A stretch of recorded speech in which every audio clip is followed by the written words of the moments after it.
ಆ ಸೀನ್ ಇದೆಯಲ್ಲ, ಅದು ಎಷ್ಟು ಕಮೆಂಟ್ ಬಂತು ಅದಕ್ಕೆ, ನೆಗೆಟಿವ್ ಕಮೆಂಟ್ಸ್. ಅಂದರೆ ಅವ್ರೇನು ಮನುಷ್ಯ, ಮಾನವೀಯತೆ ಇದೆಯಾ ಇಲ್ವಾ, ಆ ಥರ ಕಿರ್ಚಾಡ್ತಾ ಇದ್ರು, ಹಂಗೆ ಹಾಕಿದಾರಲ್ಲ ಸೋಪ್ ನೀರು ಅಂತ ತುಂಬ ಕಮೆಂಟ್ಸ್ ಬಂತು.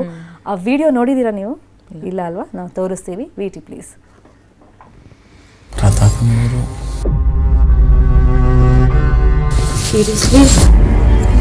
ಯಾಕೋ ಚೂರು ಕಾಣ್ತಿಲ್ವಾ? ಕಾಣ್ತೈತೆ.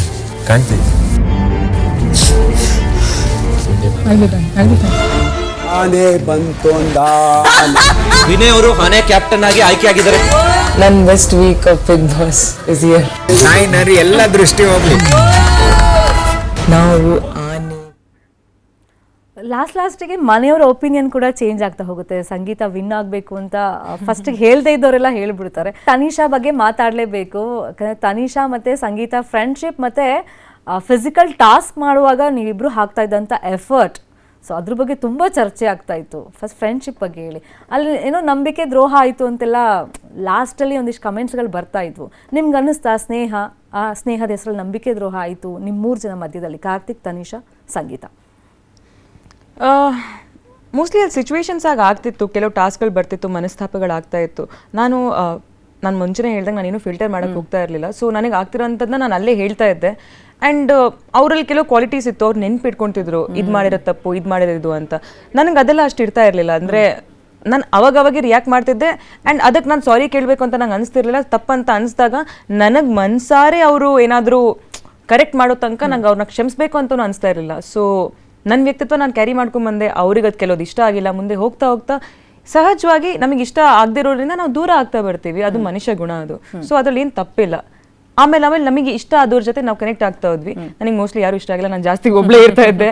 ಸೊ ಅವ್ರವ್ರ ಚಾಯ್ಸಸ್ ಅದು. ಸೊ ಹಾಗೆ ಆ ಫ್ರೆಂಡ್ಶಿಪ್ ಇದ್ದಿದ್ದು ಮೋಸ್ಟ್ಲಿ ಅದು ಉಳ್ಕೊಂಡಿಲ್ಲ ಕೊನೆವರೆಗೂ ಅಷ್ಟೇ. ಈಗ ಒಂದಿಷ್ಟು ಕ್ವೆಶ್ಚನ್ಸ್ ಬರುತ್ತೆ, ಈಗ ವಾಟ್ ನೆಕ್ಸ್ಟ್ ಅಂತ ಹೇಳಿ. ಫಸ್ಟ್ ಬರೋದೇ ಈ ಮದುವೆ ಆಗಿಲ್ಲ ಅಂತಂದ್ರೆ ಮದುವೆ ಯಾವಾಗ ಅಂತ ಯೂಶಲಿ ಬಂದೇ ಬರುತ್ತಲ್ವಾ. ಸೊ ಮದುವೆ ಯಾವಾಗ? ಮದುವೆ ನಿಮ್ಮ ಅದಕ್ಕೆ ನಗ್ತಾ ಇದ್ದಾರೆ ಜೋರು, ನನಗೆ ಗೊತ್ತಿಲ್ಲ ಯಾಕೆ ಅಂತ. ಅವ್ರಿಗೆ ಗೊತ್ತು ಅದಕ್ಕೆ. ಸೊ ನನಗೆ ನನ್ನ ಜರ್ನಿ ಅನ್ನೋದು ನಂಗೆ ತುಂಬ, ನನ್ನ ಕರಿಯರ್ ಅನ್ನೋದು ನಂಗೆ ತುಂಬ ಇಂಪಾರ್ಟೆಂಟ್ ಇತ್ತು. ಸ್ಟಾರ್ಟಿಂಗಲ್ಲಿ ಕಾರ್ತಿಕ್ಕು ನನ್ನ ಫ್ರೆಂಡ್ಶಿಪ್ಪು ತುಂಬ ಜಾಸ್ತಿ ಆಗ್ತಾ ಬರ್ತಿದ್ದಂಗೆ. ಅಂದರೆ ಅವ್ರು ಏನೋ ಐ ಡೋಂಟ್ ನೋ ಅವ್ರು ಯಾವ ಥರ ಅವ್ರು ನೋಡ್ತಿದ್ರು, ಅವ್ರು ಫ್ಲರ್ಟ್ ಮಾಡ್ತಿದ್ರು ಏನೋ, ಬಟ್ ನನಗೆ ಅದು ಇಷ್ಟ ಇರಲಿಲ್ಲ.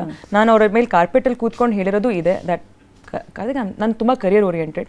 ನಂಗೆ ನನ್ನ ಲೈಫಲ್ಲಿ ನನ್ನ ಕರಿಯರಲ್ಲಿ ತುಂಬ ಸುಮಾರಷ್ಟು ಮಾಡಬೇಕಂತಿದೆ. ನಂಗೆ ದೊಡ್ಡ ದೊಡ್ಡ ಕನಸುಗಳಿದ್ದಾವೆ ಅಂತ. ಸೊ ನನ್ನ ಪ್ರಕಾರ ನನ್ನ ಕನಸು, ನನ್ನ ಗೋಲು, ಆ ಕನಸುಗಳು ಆದಮೇಲೆ ನಾನು ಇದ್ರ ಬಗ್ಗೆ ಯೋಚನೆ ಖಂಡಿತವಾಗ್ಲೂ ಮಾಡ್ತೀನಿ. ಸದ್ಯಕ್ಕೆ ಯಾವುದೂ ನಾನು ಸ್ಟೇಟ್ಮೆಂಟ್ ಕೊಡಲ್ಲ. ಮುಂಚೆ ಕೊಟ್ಟಿದ್ದೀನಿ ಹಾಗೆ ನಾನು ಮಾಡಲ್ಲ ಅದು ಇದು ಅಂತ. ಬಟ್ ಐ ಫೀಲ್ ನಾನು ಬಿಗ್ ಬಾಸ್ ಮಾಡಲ್ಲ ಅಂದ್ಬಿಟ್ಟು ಬಿಗ್ ಬಾಸ್ ಮಾಡಿದ್ದೀನಿ. ಓಕೆ. ಕನ್ನಡಿಗರ ನೆಚ್ಚಿನ ನ್ಯೂಸ್ 18 ಕನ್ನಡ ಈಗ ವಾಟ್ಸ್ಆಪ್ನಲ್ಲೂ ಲಭ್ಯ. ಕರ್ನಾಟಕ, ದೇಶ ವಿದೇಶಗಳ 360 ಡಿಗ್ರಿ ಸುದ್ದಿಯ ವಿವರಗಳನ್ನ ನಿಮ್ಮ ಕೈ ಬೆರಳುಗಳಲ್ಲೇ ಪಡಿಲಿಕ್ಕೆ ಈ QR ಕೋಡ್ ಅನ್ನ ಸ್ಕ್ಯಾನ್ ಮಾಡಿ, ನಮ್ಮ ಚಾನಲ್ ಫಾಲೋ ಮಾಡಿ, ನೋಟಿಫಿಕೇಶನ್ ಆನ್ ಮಾಡಿ.